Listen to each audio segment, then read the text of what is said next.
बिस्मिल्लाहिर्रहमानिर्रहीम। अस्सलाम वालेकुम। इस्लामाबाद हाई कोर्ट से मैं हूं ईसा नकवी, मेरे साथ साकिब बशीर साहब मौजूद हैं। आज अब से थोड़ी देर पहले ख़त्म हुई है शायर अहमद फरहाद के गुमशुदगी का केस। इस्लामाबाद हाई कोर्ट में जस्टिस मोहसिन अख्तर कियानी की अदालत थी और आज इस वीडियो में बेसिकली जो समाअत हुई है उसको हम दो वीडियोज़ में कवर करेंगे। एक वो हिस्सा है जो मीडिया से रिलेटेड है। आपको मालूम है कि जो पैमरा का हुक्मनामा आया कि मीडिया रिपोर्ट नहीं कर सकता, वो दरअसल इस केस से मुतल्लिक था, क्योंकि इस केस में ऐसे रिमार्क्स आ रहे थे जस्टिस मोहसिन अख्तर कियानी साहब की तरफ से पाकिस्तान के खुफिया इदारों के हवाले से, ISI के हवाले से, कि जिसकी वजह से फिर हमने देखा कि कुछ तकारीर भी हुई, पार्लियामेंट के फ्लोर पर भी हुई, प्रेस कॉन्फ्रेंसेस भी हुई और जो है वो एक परेशानी नज़र आती थी हुकूमती वज़रा में, और वो हुक्मनामा पैमरा का सामने आ गया। उसके हवाले से हम बाद में बात करेंगे, लेकिन इस वीडियो में हम बात करेंगे जो आज समाअत हुई। समाअत में पाकिस्तान की जो ताकतवर तरीन शख्सियात हैं उनके हवाले से क्या हुक्मनामा जो है वो पाकिस्तान में एक आला अदालत की तरफ से आज जारी किया गया। और आज की जो समाअत है इसमें एक बड़ा ही हैरान कुन मंजर हमने देखा कि जिस वक्त जस्टिस मोहसिन अख्तर कियानी ने SHO के बारे में पूछा कि जो शायर अहमद फरहाद हैं, जिस थाने में ये वक़ूआ हुआ, जहाँ पर यह वाक़या जो है वो रिपोर्ट किया गया है, उसके SHO कौन है, उसके बाद जो हुआ वो शायद हम में से किसी के भी गुमान में नहीं था।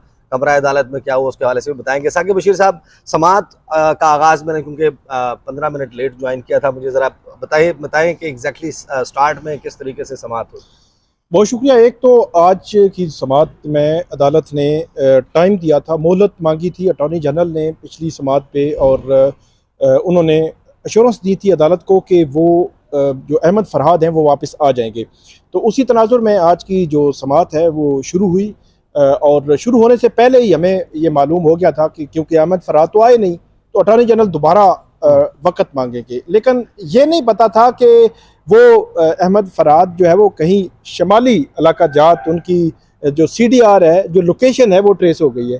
तो जैसे आज समाअत शुरू हुई तो शुरू में ही अटॉर्नी जनरल जो है उन्होंने अदालत को बताया कि CDR उनके पास है, जो मोबाइल है अहमद फरहाद का वो ट्रेस हुआ है मालम जब्बा के करीब। जो बात बाद में जो IG हैं इस्लामाबाद, उन्होंने मालम जब्बा की बात की, अगरचे जब वो उस लोकेशन की बात कर रहे थे तो वहाँ पीछे खड़े पुलिस वाले भी थोड़ा सा रिलक्टेंट थे कि वो IG साहब को कहें कि जगह नहीं बतानी।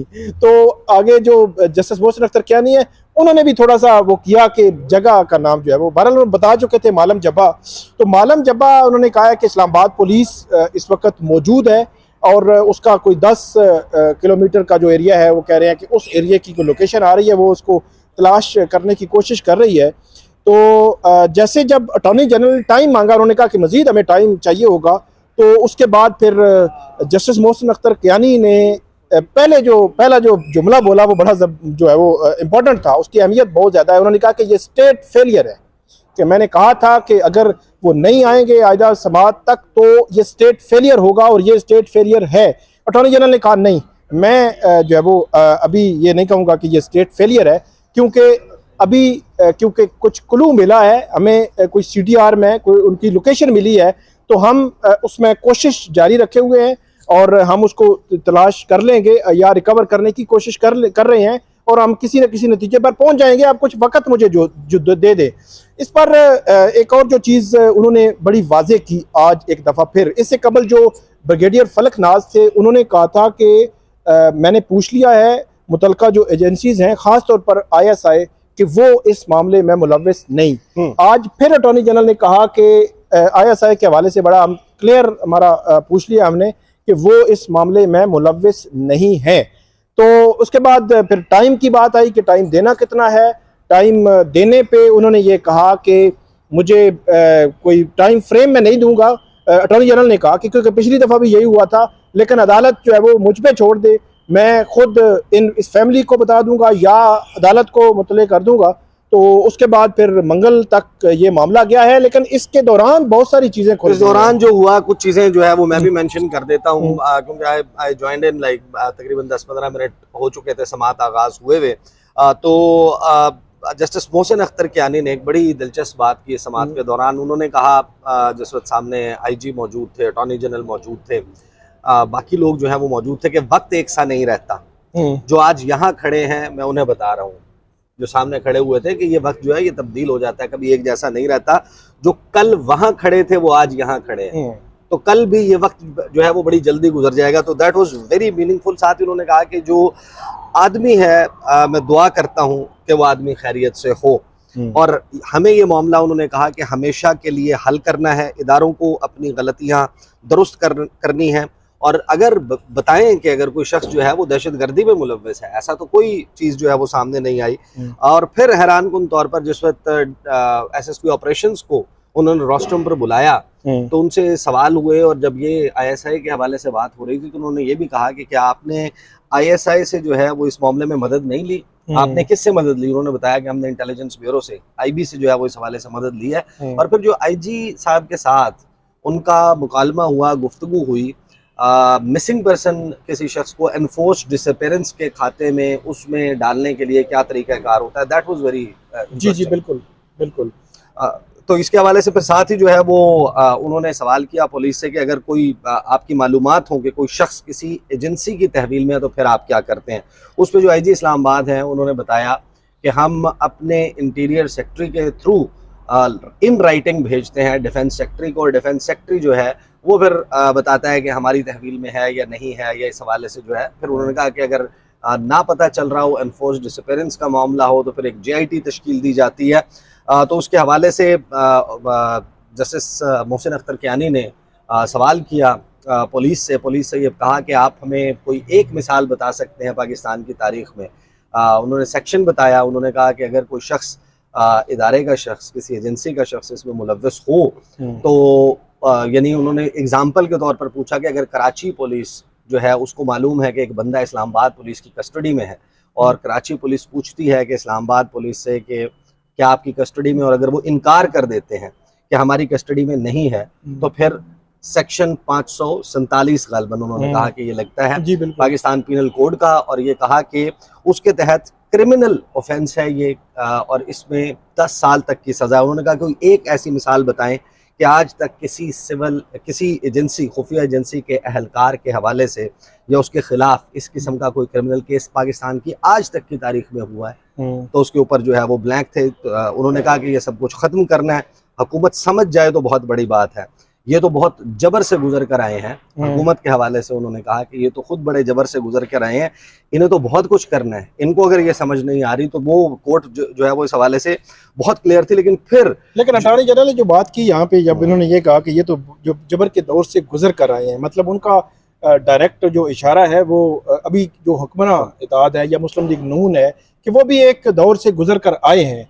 तो उस पर अटॉर्नी जनरल ने बड़ी बात की कि उन्होंने कहा कि अगर ये समझें तो ये इसका इस हवाले से मैं एक चीज़ और बताऊं कि आज जो है अदालत में ये भी हुआ कि जस्टिस मोहसिन अख्तर कियानी ने कहा कि जो इदारे हैं वो हमेशा से ये कोशिश करते आए हैं कि अदलिया को मातहत कर लें, लेकिन अगर अदलिया को मातहत करने की माजी में भी कोशिश की गई तो सबको मालूम है कि उसके खौफनाक और भयानक नतीजे जो है वो सामने आए।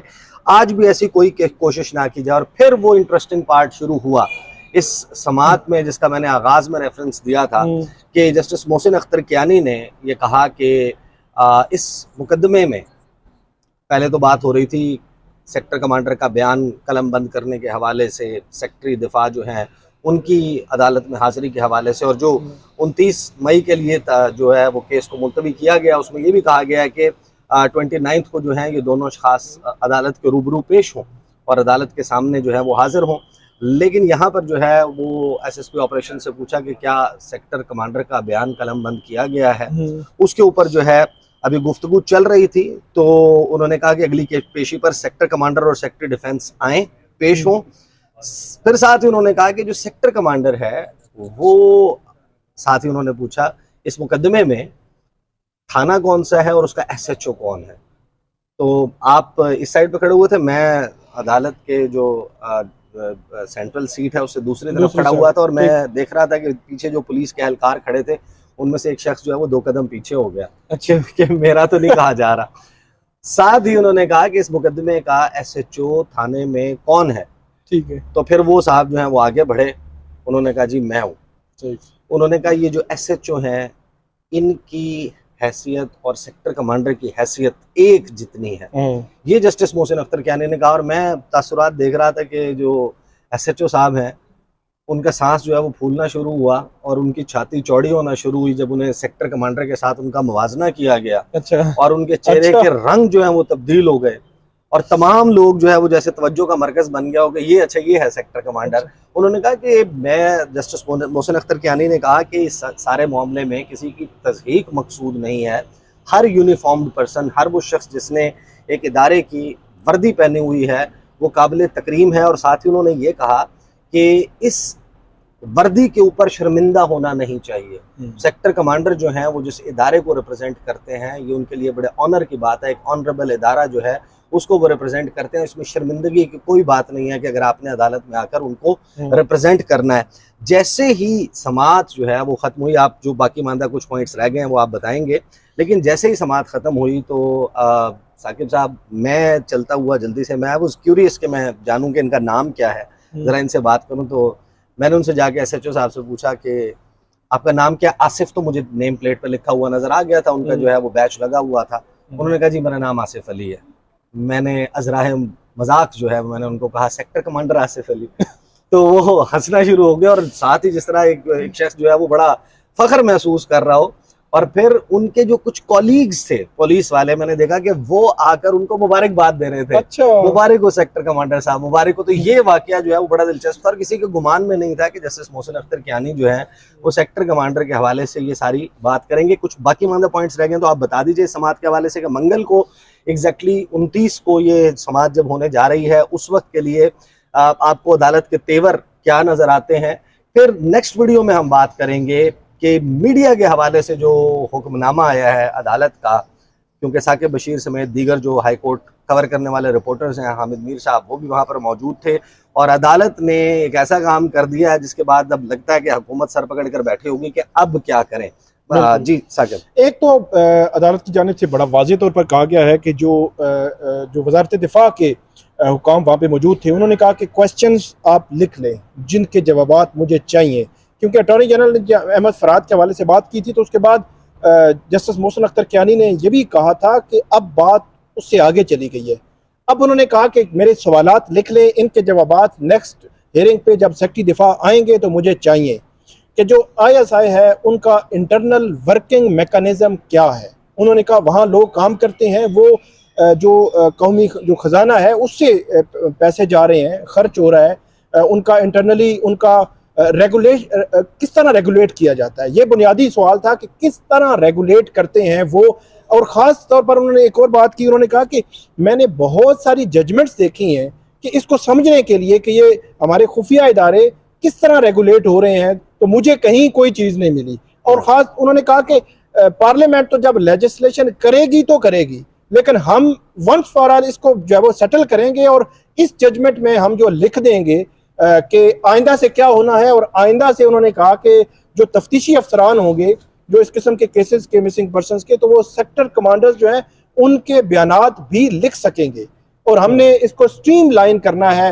एक साथ ही उन्होंने बात कर दी कि एक चीज़ में मुझे शर्मिंदगी हो रही है कि हमने एक जजमेंट दी थी, जिस जजमेंट में उस वक्त सेक्रेटरी दिफा और दाखिला और दीगर लोगों को 1-1 करोड़ रुपए के जो है वो जुर्माने किए गए थे, लेकिन शर्मिंदगी इस बात की है कि 4-5 साल हो गए हैं और उसकी आज तक इंट्रा कोर्ट अपील जो है उसके खिलाफ अपील आज तक जो है वो डिसाइड नहीं हो सकी। और जो मिसिंग पर्सनस का मामला उन्होंने जो अहमद फराद से निकलकर अब उस मामले को बज़ाहिर ऐसे लगता है खोल दिया है और इसको खोलने के साथ ही मैकेनिज्म पे बात आ गई है। अब सेक्रेटरी दिफा और जब आएंगे सेक्टर कमांडर और डेफिनेटली अटॉर्नी जनरल भी होंगे तो वो जो मैकेनिज्म है जो रेगुलेट करने का मामला है उसको मेरे ख्याल में अब तय करने जा रही है। जाहिर है कि अगर ये मामला जो है वो आज जुमे के दिन 11 बजे का टाइम दिया था जस्टिस मोहसिन अख्तर कियानी ने गुज़श्ता समाअत पे, अगर अहमद फरहाद जो हैं वो मिल गए होते, वो मंजर आम पर आ गए होते, उनकी फैमिली के साथ रीयूनियन हो गया होता, उनको वाजियाब करा लिया गया होता, तो आज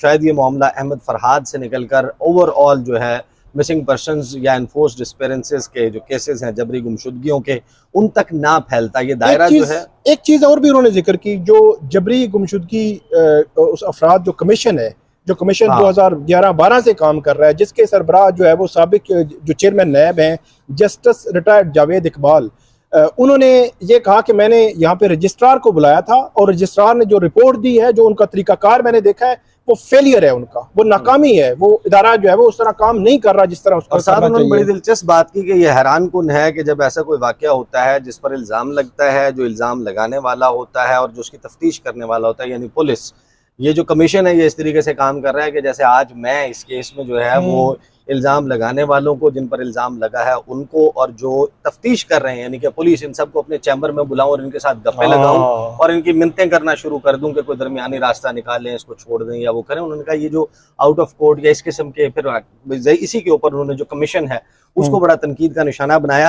अब जाहिर है कि तमाम नजरें लगी होंगी इस्लामाबाद हाई कोर्ट पर मंगल के दिन। जाहिर है कि ये जो गुज़श्ता समाअत थी, आज जो समाअत थी उससे पहले जो समाअत थी उसमें जो समाअत है वो बुध के रोज होगी आइंदा। हाँ, जो इससे पहले समाअत हुई थी उस समाअत में बड़ा जो है वो एक दिलचस्प जो है वो टर्न हुआ था, ट्विस्ट हुआ था ऑफ इवेंट्स। वो ये हुआ मामला कि हमने देखा कि सेक्रेटरी डिफेंस है उनको बुलाया गया था और पता चला कि उनकी तबीयत नासाज है, लिहाजा वो नहीं आ सकते।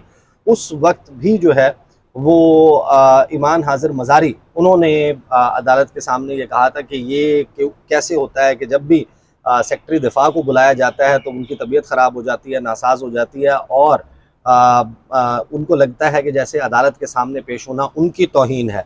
देखते हैं अब 29 मई को बुध के दिन जिस वक्त सुप्रीम कोर्ट ऑफ पाकिस्तान में जो है वो नैब तरमीम कलअदम करार देने के हवाले से जो हुकूमती अपील है, इंट्रा कोर्ट अपील, उसके ऊपर समाअत जो है वो चल रही होगी। तो यहाँ पर इस्लामाबाद हाई कोर्ट में उस वक्त ये दोबारा जस्टिस मोहसिन अख्तर कियानी इस मामले को टेकअप करेंगे। अगली वीडियो में बात करेंगे कि इसी अदालत ने एक इंतहाई अहम हुक्मनामा जो जारी किया है वो है पेमरा के उस नोटिस के तनाजुर में जिसमें कोर्ट रिपोर्टर्स को कहा गया है कि आप सिर्फ हम मुबस्सिर के तौर के ऊपर कोर्ट आ सकते हैं, रिपोर्ट नहीं कर सकते। जजेस की बेसिकली ज़बानबंदी की गई है। उस हवाले से क्या हुआ बात करेंगे अगली वीडियो में। अब तक के लिए इतना ही, इजाज़त दीजिए, अल्लाह हाफ़िज़।